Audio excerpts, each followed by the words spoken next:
High, পদ্মফুল কি শুধু জলে ফোটে? না না, স্থলেও ফোটে। এই যে এটাকে বলে স্থলপদ্ম। আজকে এই গাছের ডাল থেকেই চারা তৈরি করব।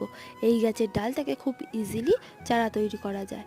জলে যে ফুল ফোটে তাকে বলা হয় জলপদ্ম, আর এটা স্থলে ফোটে বলে এটাকে বলে স্থলপদ্ম। এই গাছে অল্প পরিচর্যায় গাছ ভরে ফুল দেয়। এর ফুলের কিছু ভ্যারাইটি গোলাপি, সাদা ছাড়াও একই গাছে দুরকম ফুল ফোটে। সকালের দিকে যেটা সাদা, বিকেলে হয়ে যায় গোলাপি রঙের।